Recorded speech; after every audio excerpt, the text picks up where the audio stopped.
আমি যাওয়ার তো প্রশ্নই নাই, আমি জাস্ট জলের ছবিটা বিলোনিয়া।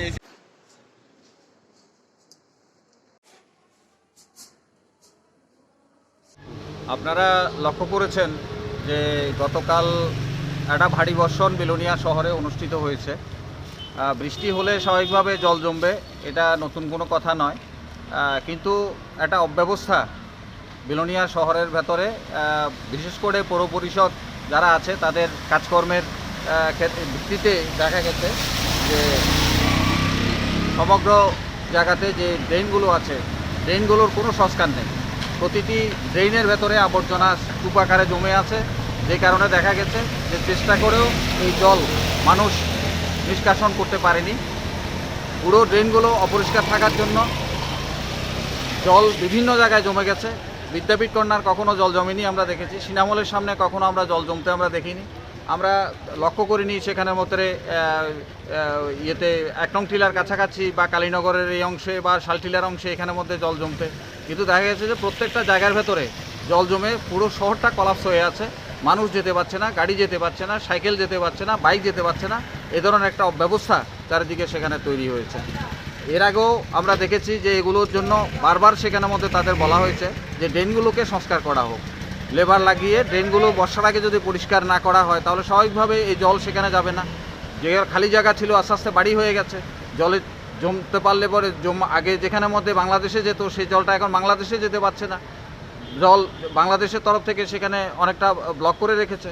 কাজে সেদিক থেকে এগুলো নিষ্কাশনের অভাবের জন্য আজকে সব জায়গাগুলোর ভেতরে এই ধরনের একটি অব্যবস্থা তৈরি হয়েছে।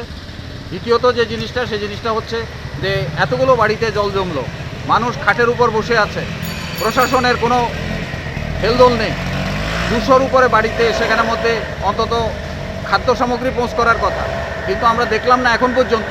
এখন প্রায় 1টা বাজে, প্রায় কোনো বাড়িতে খাদ্য পৌঁছ করতে পারেনি, একটা জায়গাতে কোনো ক্যাম্প করতে পারেনি, ক্যাম্প করে সেখানে তাদেরকে নিয়ে যাওয়ার উদ্যোগ প্রশাসনের তরফ থেকে গ্রহণ করতে পারেনি, যার ফলে দেখা গেছে মানুষ এই ধরনের একটি অব্যবস্থার শিকার সেখানের মধ্যে হয়েছে। প্রশাসন এই ধরনের ভূমিকা যদি না নেয় তাহলে পরে এই মানুষগুলো আজকে না আবার যদি বৃষ্টি হয় কালকেও এই ধরনের সংকটের মধ্যে সেখানের মধ্যে পড়বে। কোনো একটার দিকে একটা খবর গেছে যে মনোমুখে দাসপাড়াতে 10 পয়সা নাকি একটা মানুষ পাইতে আছেন। এরপরে আমরা বিলোনিয়া শহরে সব রাস্তাতে জলে ব্লক হয়ে গেছে, প্রায় 1 ঘন্টা সময় লাগছে টাউন থেকে বাইরিয়া জায়গা খুঁজে আইলাম, দেখছি নামটা কি? মন্টু ভৌমিকের বাড়িতে, মন্টু ভৌমিকের ছেলে নারায়ণ ভৌমিক, বয়স 21, ঘরে রাত্রে ঘুমিয়ে আসছিল। এরপরে 10 মাটি ভেঙে ঘরের ভিতরে ঢুকে মাটি চাপা পড়ে গেছে। পরে ফায়ার সার্ভিস আইসে, ফায়ার সার্ভিস থেকে তার মৃত অবস্থায় পাইছে, এখন হসপিটাল। এক্সেস বৃষ্টি হয়েছে, প্রচুর বৃষ্টিপাত হয়েছে আমাদের নর্থ সারাসীমাতে। দুর্ভাগ্যবশত ইভেন ল্যান্ডস্লাইডে একজন মারাও গেছেন।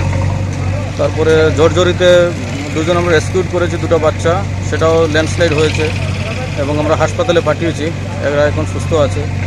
তো ডিউ টু এক্সেস রেইনফল জল ওয়াটার স্টেপমেন্ট হচ্ছে, তবে আমাদের টিম পুরো আমরা কাজ করছি, ইভেন জেসিবি নিয়েও কাজ করছি, ম্যানুয়ালও কাজ হচ্ছে, জল নামছে এবং আশা করি কিছুক্ষণের মধ্যে ক্লিয়ার হয়ে যাবে।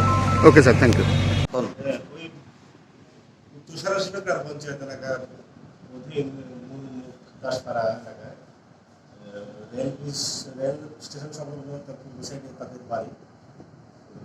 তাদের ঘর, যেখানে ঘর পাশাপাশি অনেক উঁচু পাহাড় আছে, প্রচন্ড বৃষ্টি এবং পাহাড়ের যে সম্পূর্ণ জায়গাটা একদম খারাপ অবস্থা। পাশাপাশি তাদের ঘরটাও তো নিচে আবহাওয়া করা ঘর। তো ওই ঘরে তারা সম্ভবত বিবাহী ঘুমাচ্ছিলেন। তো বিবাহের মধ্যে একজন প্রাকৃতিক কাজের জন্য সকালবেলা ভোরে উঠে বেরিয়েছেন, আর একজন ঘুমিয়ে ছিলেন যিনি এখন এখানে আছেন। তো ওই যেজন বেরিয়েছিলেন উনি বাইরে থেকে যাওয়ার পরেই উনি ঘরের দরজার সামনে যাওয়ার সঙ্গে সঙ্গেই দেখলেন যে এটা প্রচন্ড আকারে ধসটা ভেঙে তাদের ঘরের মধ্যেই একদম উনি ঘুমের মধ্যেই ছিলেন। মশারি এবং তাদের গায়ের কম্বল টম্বল জড়ানো অবস্থায় উনি ঘরের মধ্যে বিছানার মধ্যেই ছিলেন। সেখানে শেষ। কি নাম জানি? বাবার নাম গতকাল রাত্রে 3:30 প্রায় 3টা বাজে মনে হয় যেন আকাশ ভেঙে প্রচণ্ড বৃষ্টি হয়েছে, প্রায় 5 ঘন্টা ব্যাপী, মানে অগণিত বৃষ্টি। এটা আমরা আর কোনোদিন দেখিনি এত বৃষ্টি হয়েছে রাত্রিবেলা। সেই কারণে শহরে এবং শহরতলিতে প্রচুর জল জমে গেছে এবং পুকুরগুলি ভেসে গেছে। এবং আমাদের সঙ্গে সঙ্গে রাত্রি প্রায় 5টার সময় পৌরসভার কর্মীরা বেরিয়ে গেছে, আমি নিজেও বেরিয়েছি, আমাদের এসডিএম বেরিয়েছে, আমাদের এমএলএ বেরিয়েছে, আমাদের ডিডব্লিউজির বিভিন্ন স্টাফ অফিসার থেকে শুরু করে স্টাফ বেরিয়েছে। ওনারা চেষ্টা করছেন জলগুলি বের করার জন্য। মুশকিল হয়ে গেছে বাংলাদেশের যে ফেন্সিং শহরের সঙ্গে, সেখানে যে ব্যারিকেড আছে তার জন্য জলগুলি যেতে দেরি হচ্ছে এবং সেখানে কতগুলি ব্লকেজ আছে, সেই ব্লকেজগুলি খোলা হয়েছে অতি দ্রুত গতিতে। আমার মনে হয় আর আধা ঘন্টা যদি বৃষ্টি না হয়, আধা ঘন্টা বৃষ্টি না হলে শহরের জল নেমে যাবে। তাই সবাই মিলে কাজ করছে, কষ্ট হচ্ছে, ভিজে ভিজে কাজ করছে, আমরাও ভিজে ভিজে কাজ করছি। তাই তুফান হয়নি, বৃষ্টি হয়েছে, অসম্ভব টাটার বিদ্যুৎ প্রচণ্ড পরিমাণে চমকিয়েছে। তার মধ্যেও যেভাবে কাজ করেছে আমি ওনাদেরকে ধন্যবাদ জানাই। শ্রমিক যারা অফিসার, যারা শ্রমিক, তাদেরকে ধন্যবাদ জানাই।